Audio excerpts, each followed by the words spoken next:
வரும் ஏப்ரல் 1ஆம் தேதி முதல் வெள்ளி நகைகள் மீது கடன் வழங்க ரிசர்வ் வங்கி அறிவுறுத்தியுள்ள நிலையில் இந்த அறிவிப்பு பயன் தருமா?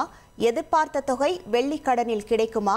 யாருக்கு பயனுள்ளதாக இருக்கும் இந்த அறிவிப்பு என்பது குறித்து எமது செய்தியாளர் ஆனந்த் எழுப்பிய கேள்விகளுக்கு பாலக்கோடு பகுதி மக்கள் தெரிவித்த பதில்களை பார்க்கலாம். இப்போ ஆர்பிஐ புதுசாக வெள்ளிக்கும் தங்கத்துக்கு லோன் கொடுக்குற மாதிரி வெள்ளிக்கு லோன் கொடுக்குறதுன்னு சொல்லியிருக்கிறாங்க. இது பார்த்தீங்கன்னா நடுத்தர குடும்பத்துக்கு இல்லாதவங்களுக்கும் ஒரு பயனுள்ளதாக இருக்கும். இன்றைக்கி வசதி வாய்ப்பு படித்தவங்க மட்டும்தான் இன்றைக்கி தங்க நகை வாங்குறாங்க. இல்லாதவங்களுக்கு வெள்ளி நகை தான் வச்சுருப்பாங்க. இதனால் அவங்களுக்கு யூஸ்ஃபுல்லாக தான் இருக்கும். இப்போ தங்கத்துக்கு விலை வர மாதிரி வெள்ளியும் விலை ஏறிட்டு இருக்குது. அது மக்களுக்கு பயனுள்ளதாக தான் இருக்கும். வெள்ளிகளுக்கு லோன் வழங்கினால் மிகவும் ஏழை எளிய மக்களிடம் வெள்ளிகள் உள்ளது. நல்ல வசதி உள்ள ஆட்களுக்கு மட்டும்தான் தங்கம் உள்ளது. வெள்ளிகளுக்கும் லோன் வழங்கினால் ரொம்ப ஏழை மக்களுக்கு வசதியாக இருக்கும். தங்கம் எல்லாம் வச்சிருப்பாங்க, கம்மியாக தான் வச்சிருப்பாங்க. ஆனால் வெள்ளின்றது பார்த்தீங்கன்னா எல்லாருமே கொஞ்சம் வாங்கி வச்சிருப்பாங்க. வெள்ளி மேலேயும் முதலீடு செய்யணும். அது ஸ்லோவாக முன்னேறிட்டு வந்துட்டு இருக்கோம்.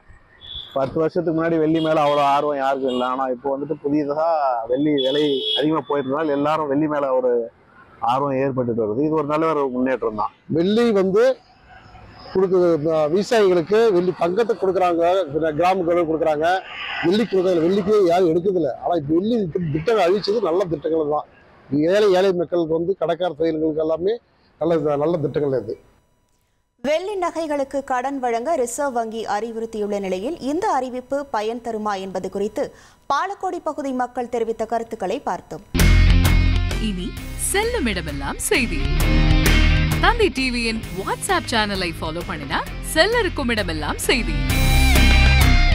இதோ QR கோட் இப்பவே ஸ்கேன் பண்ணுங்க, ஃபாலோ பண்ணுங்க.